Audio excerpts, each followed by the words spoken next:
por la invitación, por estar aquí en Alberti. Agradecer a Germán, su intendente, a Dani, a todo el equipo, a Andre y a Leo, las inspectoras, acá también a nuestras inspectoras digitales y a todos los que vinieron un sábado a la mañana. Algunos dirán que estamos un poco locos, locas, pero somos apasionados en lo que hacemos. Nosotros hoy tempranito agarramos el auto y hablamos 3 horas de educación, que veníamos a hablar de educación con ustedes. Entonces, evidentemente, acá hay muchas ganas. Y estamos realmente agradecidos. Y a mí me gusta compartir con Martín, con quien vengo hace muchos años compartiendo no solamente formación, sino amistad, discusión, compañerismo. Nos vamos apoyando mutuamente. Son de esos compañeros que se ponen contentos cuando te va bien y te acompañan cuando no te va tan bien. Entonces, por eso estar en este panel el sábado me encanta. Y además porque hace un tiempo, hace mucho, yo no sé si vos te acordás, él es realmente muy ordenado y además escribe con letra muy pequeña en su cuadernito, que solamente entiende él. Pero tiene toda la información ahí, para uno que escribe en 7 blogs, que son los blogs que llevas en las 3 carteras y en la mochila. Bueno, te ayuda a ordenar lo que en algún momento anotaste. Así que, y hace muchos años nosotros escribimos un texto, Combates por el Derecho a la Educación, al cual yo siempre vuelvo, porque volví en este tiempo y para esta jornada cuando Andrea nos invitó, a partir del equipo de Dani del municipio, que Alberti nos esperaba, y eso está re lindo, que te esperen, y me encantó el flyer que hicieron, porque tiene color, porque tiene ganas, porque evidentemente hay amor el que lo hizo, y porque no hicieron el flyer así nomás. Ahí hay discusión, y a mí me gusta el nombre que le pusieron, hacer escuela, construir comunidad. Para mí fue una definición de política educativa fuerte, porque fue una toma de posición. Y les diría que ese nombre que eligieron, soy de poner muchos pies de páginas como cuando escribo, yo siempre digo que lo que no se nombra no existe. Y mi pie de página es que la futura presidenta de México, hace pocos días, dijo que a ella le gusta que la llamen presidenta, y justamente dijo porque lo que no se nombra no existe. Entonces dije, bueno, ya estoy enganchada con la futura presidenta de México. Pero digo, el nombre es tan fuerte de hacer escuela, construir comunidad, que creo que es contracultural al tiempo que vivimos. Y hay que ser audaces para poner un nombre que sea contracultural. Porque hacer escuela, construir comunidad, es en este momento donde el individualismo avanza a paso firme y donde las pantallas nos distraen y nos encierran bastante. Este Congreso, en este marco, nos desafía a seguir eligiendo lo colectivo, a elegir lo común, aquello que nos encuentra, que es la educación, la escuela, lo colectivo, lo común. Y este Congreso no está en cualquier lugar, está en un distrito de la provincia de Buenos Aires. Yo soy orgullosamente bonaerense, me gusta la provincia de Buenos Aires, sé que es amplia, compleja, diversa, pero es profundamente maravillosa. Y acá en este distrito, una ciudad en el centro norte bonaerense, emplazada en la ruta 5, me ayudó Andrea. No. Con los datos que cuenta con 12.000 habitantes. A mí me gusta el interior porque siempre te nombran la cabecera, pero también te nombran las localidades: Coronel Montt, Coronel Seguí, Villa María, Pla, Presidente Quintana, Palantelén, Achupalias y Mechita. para cada uno de los lugares, si lo nombran es porque existe, aunque sean 3, 5 o 14. Es como uno es un montón. Uno es un montón. Y además está cerca de distritos también muy importantes en su historia, como Chivilcoy, 25 de Mayo, Bragado y Chacabuco. A ver, busqué datos, proyectos, números, 4.100 y pico de estudiantes, tantas escuelas de gestión estatal y privada, y además el observatorio. Si bien escribí sobre el observatorio, acabo de ir al observatorio, que es parte del orgullo bonaerense, porque todos cuando nos lo contaron, yo ya lo conocía sin conocerlo, nos lo contaron, fuimos en auto. Cuando hay tanto orgullo por lo que te van a mostrar y tanta pasión cuando te explican, es porque hay algo acá en la comunidad que pone en valor lo nuestro. Es lo que yo llamaría, y vengo trabajando un poco eso, una pedagogía del sur, ¿no? ¿Cómo ponemos en valor lo nuestro?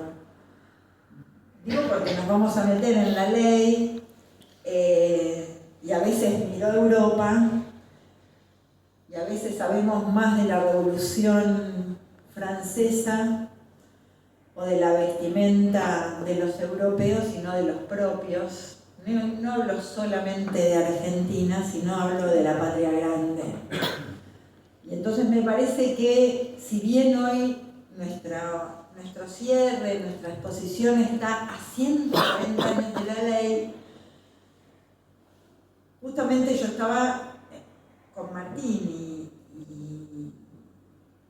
y era una celebración, ¿no? Digo, está habiendo una celebración de los 140 años, creo que porque tenemos una necesidad de celebrar, ¿no? Y ahora vamos a buscar los 20 años, los 10 años, los 50, los 200, pero tenemos necesidad de celebrar. Y creo que hay continuidad con lo que hizo la Dirección General, está viendo en otros espacios. Pero quería hacernos una invitación, teniendo a Martín aquí con su exposición. Él siempre hace aportes, ha investigado los inspectores, las inspectoras y leído testimonios varios. Recién cuando lo escuchaba, digo, qué actualidad, ¿no? Lo que decían, cuando no se puede, ¿no? Alguna cuestión, no será más adelante. Y a veces se presenta esto de más adelante. Lo que sí también me anoté abajo para decir es cuando uno establece una construcción con los inspectores, las inspectoras y los equipos directivos, no hay nada que no puedas hacer. Digo, nosotros hicimos la secundaria, que había tanta resistencia, y fueron los inspectores, las inspectoras y muchos directores y directoras, otros no tanto, pero muchos, que defendieron para que haya educación obligatoria hasta finalizar la secundaria. Por eso, estando con él y con su expresión y su discusión y sus aportes, yo no vengo a detallar la ley 1420. Sí comparto con algo que él dijo recién, que es una ley que se han elaborado frases comunes. También incluso lo que señaló Martín acerca de errores de interpretación o errores de cosas dichas que no están escritas, pero que se dicen sobre la ley. Y me parece que era importante en este marco ver cuál es el contexto y el contexto para comprender lo que sucede. Y así como él fue hacia la historia, yo voy a hacer como un recorrido, mencionar algo de la ley 1420, pero desde la ley de educación 1420 hasta la actualidad tuvimos 2 leyes más.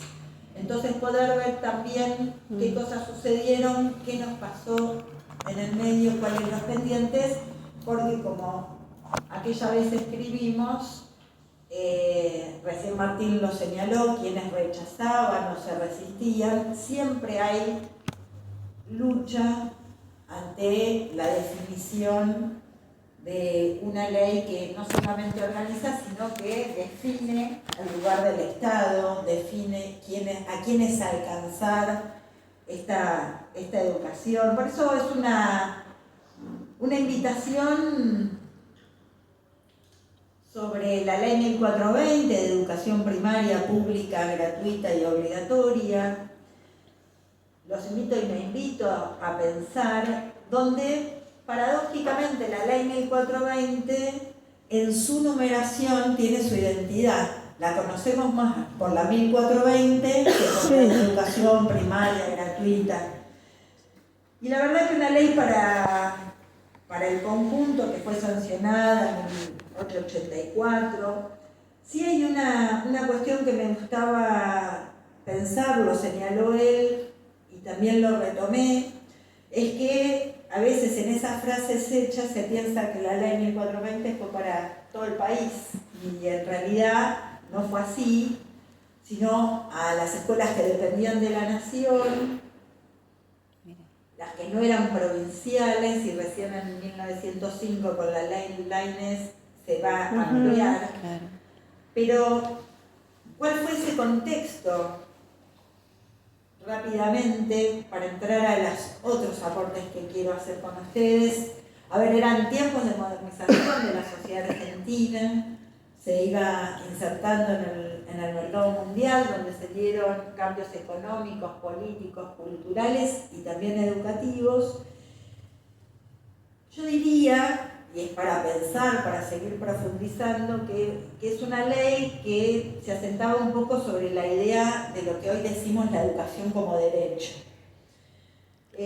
Más allá de los debates, y como a mí me gusta jugar en el pasado y en el presente, esa educación como derecho, como hoy, y los combates o debates donde se está discutiendo la educación como servicio, claro. Hace 3 días en el Congreso. Por eso lo que dijo Martín, que una ley, una vez que se sanciona, no queda quieta, si hay otros intereses que están en juego, pero lo interesante de la ley 1420 es que decía educación común, y me parece que esa ley hable de educación común fue un paso cualitativo importante, porque esa educación común era pensarla una educación para los iguales o de los iguales.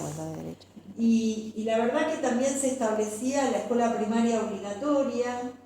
Piensen ustedes que tardamos como sociedad argentina más de un siglo para establecer obligatorio el nivel inicial y el nivel secundario.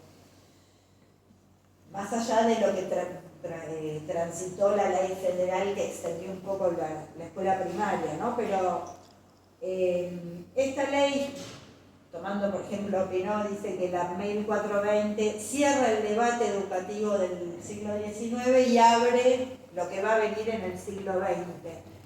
Y a veces hablamos de cuestiones actuales, pero también está bueno, como nos invitó Martín, a ver cuáles eran esas discusiones de aquel momento que no están tan alejadas, que tienen otro contexto, pero digo, esa educación común era para todos los niños y las niñas, que en aquel momento era un gran avance en términos de género. Pareciera como que ahora hablamos de género, pero que en aquel momento se planteara en una ley esa igualdad de género era también otro paso cualitativo. Y esta ley 1420, por ahí uno la tiene, por eso estamos celebrando, no sé si es la más importante, pero hasta avanzado el siglo XX tuvo una identidad muy fuerte en nuestra formación, en nuestras escuelas, en la organización, en cómo las coordenadas de tiempo y espacio fueron tallando la propia cultura escolar. Por eso esta idea de la educación común, de esta educación como derecho, que todos los ciudadanos, fueran quienes fueran, niños y niñas de este país, hombres y mujeres, nativos, inmigrantes, rurales o urbanos, pobres o ricos, debían ir a la misma escuela. en igualdad de condiciones y aprender lo mismo. Después dimos otras discusiones sobre eso y las seguimos dando. Pero digo, creo que cuando uno defiende la inclusión, se remite a esa idea de que todos vayan a la escuela, más allá de donde provengan, y hay un antecedente fuerte en la ley 1420. Pasado casi un siglo, para mí ahí hay una definición. Todo proyecto de país tiene su modelo educativo. A veces se lo piensa por fuera de. Y la verdad que los años 90, las transferencias en el 78 de las escuelas primarias que dependían de la nación a las provincias, fue un cambio importante. No solamente hubo esa transferencia, se transfirieron los servicios educativos, los docentes, pero no el presupuesto. Por eso también analizamos el tema de la desigualdad. Por eso cuando analizamos las provincias vemos qué aconteció. Y en los años 90 se transfieren las escuelas secundarias. Y se sanciona una ley que es, ahí también jugué un poco con el número y con el nombre, porque a diferencia de la ley 1420, que no digo todo el nombre, a la de los 90 lo conocemos como la ley federal. Ni siquiera tenemos que decir de educación. Y hubo ley federal de salud, ley federal de... No, pero decir ley federal, y todos los que estamos acá, hay como una memoria colectiva de lo que significó la ley federal, que tiene un número, el 24.195, pero no es su identidad el número, sino esa ley federal, que más allá de federal, poco tenía, sino que en el conjunto de los países de la región fue un proceso de transformación educativa en esos años, que se inscribe en el proceso de reforma del Estado, de procesos de descentralización, privatización y desregulación de los servicios sociales, entre ellos el educativo, ¿no? Como es la historia, ¿no? Casi como un reloj antiguo que va y viene el péndulo una y otra vez. Hay procesos que se vuelven a reeditar y se dan cambios legislativos en todos los países de la región. Esos cambios fueron desplazando la responsabilidad del Estado, esa responsabilidad que Martín nos habló en la exposición, hacia las instituciones y hacia los sujetos. En el marco de nuevas orientaciones en la política pública, hubo transformaciones en la organización del sistema. ¿Se acuerdan de la primaria, la secundaria? Fuimos a la EGB, el polinodal, se definieron, ¿no? Los trayectos técnicos, el vaciamiento de las escuelas técnicas y agrarias. Se definieron contenidos básicos comunes, se creó el Sistema Nacional de Evaluación de la Calidad y la acreditación y la evaluación de las instituciones de superior. El 2001, y ahí me voy apurando, el 2001 va a ser un punto de inflexión, ¿no?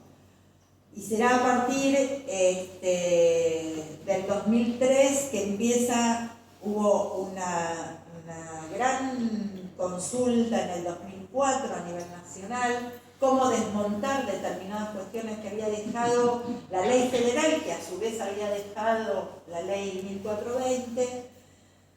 Y ahí hay un cambio de discusión que para mí hay una marca identitaria, lo trabajamos en aquel momento con Martín, porque se reorganiza el sistema educativo.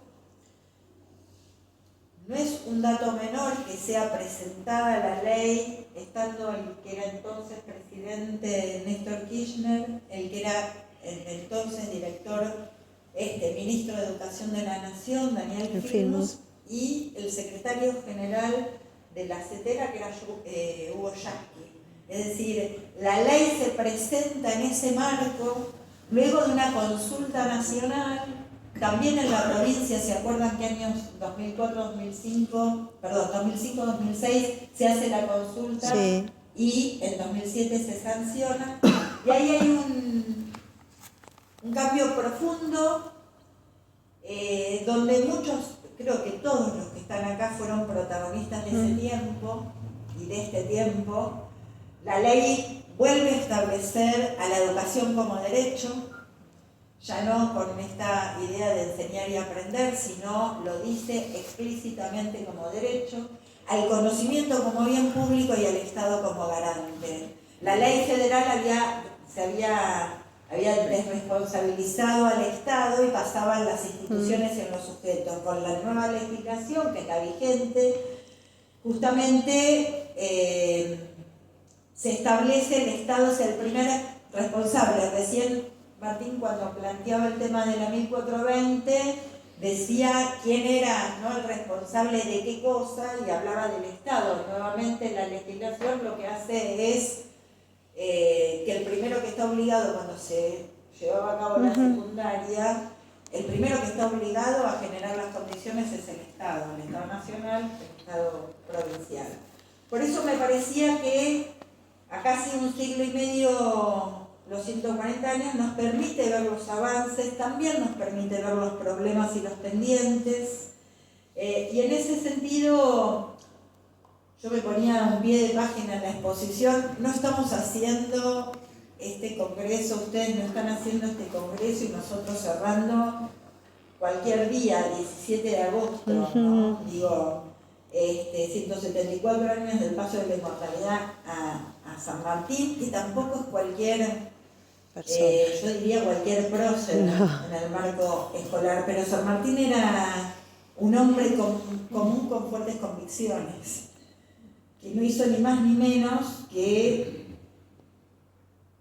llevar adelante junto a otros y a otras en la independencia de distintos países. A veces lo tenemos para la efeméride, pero la verdad que como cualquiera de nosotros, de nosotras, con convicciones que queremos generar, que todos vayan a la escuela, él quería liberar y que nuestros países sean independientes, por eso junto a Bolívar trabajó fuertemente por la unificación y la libertad de los pueblos de la patria grande. Entonces yo decía, hacer escuela, construir comunidad, el 17 de agosto, conmemorar la ley 1420, bueno, porque me parece central, porque en la escuela se enseña y se aprende cuál es el lugar y el ejercicio de la soberanía y el reconocimiento de nuestros derechos y también de nuestra historia. Y me parece que eso tiene que ver también con la celebración. Por eso cuando uno analiza la situación actual de la educación argentina, siempre vemos que es el resultado de una lucha constante por aquellos que quieren ampliar los derechos y aquellos que quieren correr derechos. Y me parece que eso es clave cuando uno analiza a 140 años la ley. A veces pareciera que el tiempo en que uno vive es un tiempo de conflictos, de tensiones y de luchas, pero cuando uno puede detener y parar la pelota y mirar para atrás, esas tensiones y esas luchas estuvieron de las que nos mencionó Martín, por el tema religioso, por el tema de que algunos no querían que todos fueran a la escuela. Esas luchas nos preceden y también son de las que nosotros tomamos y aprendimos para seguir defendiendo el lugar de la educación en el marco de la historia presente, o del presente que nos va generando nuestra historia. Por eso, la primera cuestión también a señalar es que esas tensiones o esas luchas lo que nos van mostrando es que hay conflictos, y no tener temor a los conflictos, porque los conflictos son parte constitutiva de lo social y de lo educativo. Y hay algunos que van, que quieren que se vayan consolidando y ampliando los derechos, mientras en otros casos no. Y el conflicto está presente y lo que hay que analizarlo, ver, para poder dar la discusión y también buscar en nuestra historia que ese derecho se conquista y se conquista todos los días. Y cuando vamos a buscar una y otra vez a un estudiante que deja y abandona y en el que nadie apuesta nada y nosotros apostamos a que puede, a que es necesario que esté, porque va a ser mejor su presente y va a poder imaginarse otro futuro, estamos también dando discusión en ese marco del conflicto. Por eso me parece que esas posiciones encontradas, y tomaba lo de Martín, aquel derecho conquistado no es irreversible. Y me parece que es en nuestros espacios de pensar, de discutir, cómo podemos generar otras condiciones, porque evidentemente si miramos hacia atrás, yo en algún momento digo, bueno, ¿desde dónde abordar la exposición? Uno lo puede hacer, y vos también lo dijiste, a través de las estadísticas.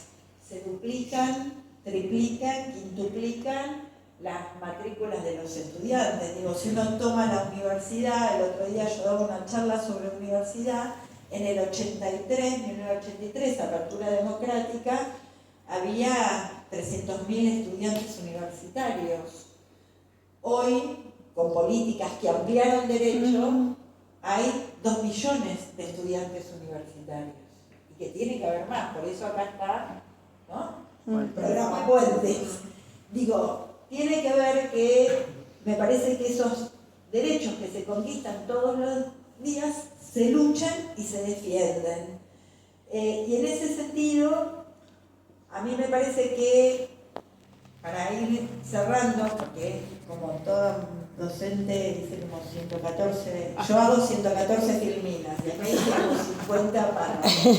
Entonces, pero para ir cerrando, voy a mencionar, por ahí, no sé si serían los pendientes, pero sí me gustaría, cuando uno plantea algunos ejes centrales en términos de los derechos, yo lo que decía es que hay un derecho, cuando discutimos el derecho a la educación, lo que estamos discutiendo es el derecho de ir a la escuela. Y para mí la escuela debe ser siempre el corazón del Estado y estar en los proyectos que piensen en las mayorías. Y hablaba que eso genera condiciones en términos de eje de transformación y debe ser la mejor expresión de la ética estatal. Y ponía lo de la ética estatal porque se diferencia de otras éticas como la de las empresas por 3 razones fundamentalmente. Una es la responsabilidad, porque quienes formamos parte del campo educativo tenemos que hacernos cargo de los otros, de los que tienen que aprender en conjunto. Yo ponía también ahí, tenemos la última palabra, pero no porque nos quedamos con la última, sino porque nosotros tenemos una legitimidad. Nosotros no hablamos desde el sentido común. Nosotros tenemos una formación, discutimos, investigamos, probamos, cambiamos, retomamos, tomamos lo del compañero, escuchamos, estamos un sábado hoy acá, y eso hace que tomemos definiciones sobre la historia escolar de miles y miles de chicos y de chicas. Ahora, eso no lo hacemos porque se nos ocurrió, sino porque tenemos un saber que yo quiero poner en valor. Por eso digo, uno puede decir tenemos la última palabra, en realidad lo que tenemos es la legitimidad de las definiciones para acompañar, para intervenir, para enseñar en las trayectorias educativas de los y las estudiantes, y además porque hacemos un esfuerzo para enseñar lo común. Hay una discusión, tanto cuando definimos los diseños curriculares, cuando investigamos, cuando trabajamos con nuestros equipos docentes, de ver qué es lo común, qué nos hace ser argentinos, al jujeño, al bonaerense o al chubutense. Y me parece que ese también es parte de las conquistas y de las discusiones. Porque la escuela es uno de los espacios de lo común, un espacio público por excelencia, en el que se ponen y se deben ponerse en común asuntos colectivos. Y yo hice como una lista de esta escuela, que es el corazón del Estado, es el corazón del barrio, a la que le dan, sí, pero es la que abre todos los días muy temprano y cierra muy tarde sus puertas a miles y miles de estudiantes. Es a la que apela cualquiera cuando tiene un problema, es a la que nadie duda cuando llueve y se inundan, que ahí van a cobijarla. Entonces a esa escuela que nosotros tenemos que tener las argumentaciones más fuertes para poder defenderlas en esos derechos que a veces la avasallan. Y entonces como ahí se enseña, ahí se aprende, ahí se discute, ahí se encuentra con el otro que es distinto, se encuentra con el otro que también es desigual. Y es donde a veces la escuela tiene que enseñar, porque en frente a la competencia, la escuela enseña la cooperación. Frente a algunas lógicas de poder, la escuela enseña el ejercicio de una autoridad democrática. Frente al desamparo, a la soledad o a la estigmatización, la escuela es la que le enseña a los chicos y a las chicas el reconocimiento, el cuidado y la amorosidad. Porque es el lugar público como territorio de lo común, donde hay reconocimiento y hospitalidad. Porque frente a las políticas de fragmentación, que la escuela tiene una tarea de enseñar organización.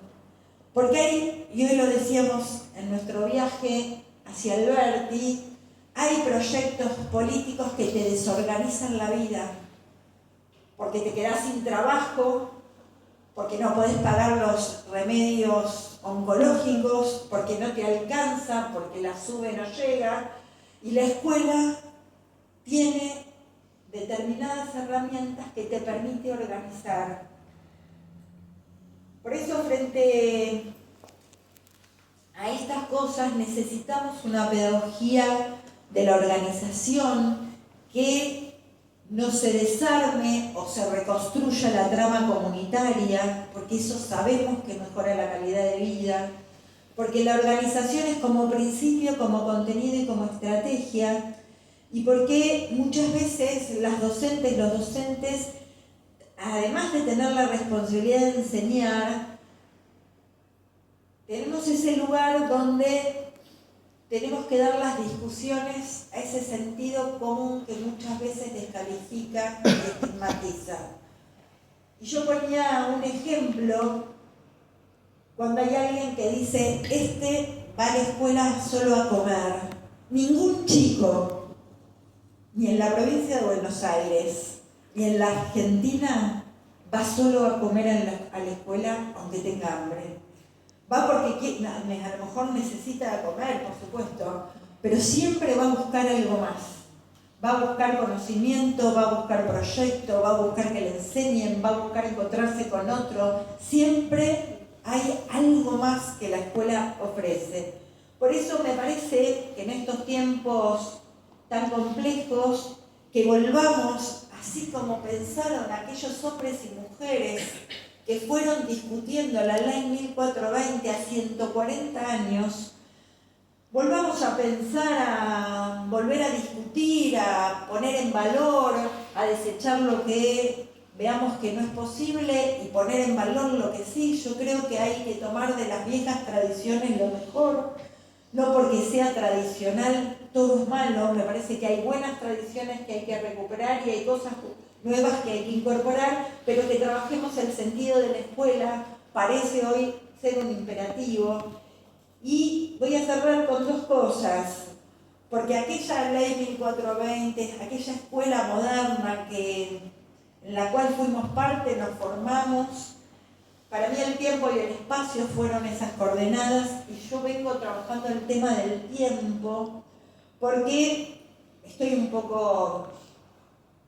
El tema del tiempo me tiene como un poco atareada en el pensamiento, no es la palabra atareada, pero inquieta.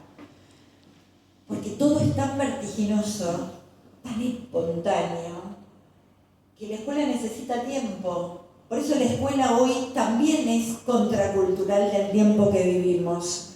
Porque es el tiempo del mercado y de la mercancía, y la escuela necesita tiempo propio para compartir. Necesitas tiempo para enseñar, el otro necesita tiempo para aprender. Necesitamos tiempo para estar con otros y con otras. La verdad que el tiempo es clave hoy en las escuelas y tenemos una tarea enorme porque mientras te mandan un mensaje que pones en punto 1.5 o 2, no sé cuánto, para que te hablen rápido, casi no entendés. Y para mí, que tengo mi parte chusma, me mata que me maten una foto efímera. Sí, claro. Y no la ves más. O sea, si te perdiste en la primera vuelta, ¿quién estaba? No, ya no. Hay que hacer captura de pantalla. Está bueno. Poder dar cuenta qué es lo que se considera tiempo útil o pérdida del tiempo en las escuelas. ¿Hay pérdida del tiempo? A lo mejor sí, pero a lo mejor es pérdida del tiempo porque te lo están midiendo con el tiempo de la productividad o de la vertiginosidad. Claro, ¿verdad? Y la verdad que nosotros tenemos que decir, esperen. Para nosotros el tiempo es algo valioso. ¿Saben por qué? Porque un día me voló la cabeza unos pedagogos belgas que en un texto que es defensa de la escuela, una cuestión pública, estos autores dicen que estar en la escuela es para algunos estudiantes, ellos dicen para las y los estudiantes, y yo digo para algunos, quizás para todos, tener tiempo libre en tanto la escuela es la institución capaz de poner en suspenso el peso del orden social, las tareas y los roles que se deben realizar en otros espacios como el trabajo y la familia. Cuando leí esto pensaba en nuestros pibes y nuestras pibas que cuidan a sus hermanos y sus hermanas o ayudan en el sostenimiento familiar y tienen tan chiquitos tantas responsabilidades que cuando van a la escuela ya pasa lo que dicen ellos, hay una suspensión del tiempo, ahí no están las responsabilidades del trabajo siendo tan jóvenes, no están las responsabilidades del cuidado siendo tan pequeños, sino que ese tiempo es de ellos. Por eso yo siempre digo que la mejor clase es la que se da, y para muchos chicos y muchas chicas, ese tiempo que nosotros damos como docentes es único y irrepetible. Por eso, revisar la ley 1420, revisar cómo se constituyó el sistema educativo y estas categorías de tiempo y espacio, nos sirven para ver este presente, para que podamos parar la pelota, y con esto cierro, poner en valor lo que hacemos. Porque pregúntenle a alguien si se imagina la vida sin escuela. Si piensa su cotidianeidad sin estar la escuela. Y la verdad que la escuela es constitutiva de nuestra identidad. Aunque digan lo que digan, piensen lo que piensen, quieran avasallar los derechos, quienes somos docentes, educadores y educadoras, quienes trabajamos en el campo educativo, tenemos una tarea ética y política. Aquellos hombres y mujeres que pensaron que era obligatoria la primaria, y yo siempre que menciono a Sarmiento, siempre pienso en Juana Manso, porque leí sus cartas, ¿no? Entre ellos dos, vieron que les dije que era chuma. Las cartas entre Sarmiento y Juana Manso, y ella estaba haciendo la revista Anales, y él le decía, ella le hablaba de la revista que no tenía presupuesto, wow. Y él le decía cuántos chicos están yendo a la escuela, ¿no? Y cada uno seguía con su, con su tema central. Entonces digo, cuando uno mira a esos hombres y mujeres que también querían, y después en los 2006, 2007, empezamos a pelear de que los más pequeños tienen que ir a la escuela, los adolescentes, porque es la educación básica que cualquier ciudadano puede tener para ejercer su ciudadanía plena, creo que nosotros lo que tenemos que generar son esas condiciones, esos argumentos, y dar las discusiones en todos los lugares, porque es la escuela pública la que para muchos y para muchas es el faro que no solamente transitarla le hace vivir un mejor presente, sino que transitarla les va a dar la posibilidad de imaginarse otro futuro. Muchas gracias.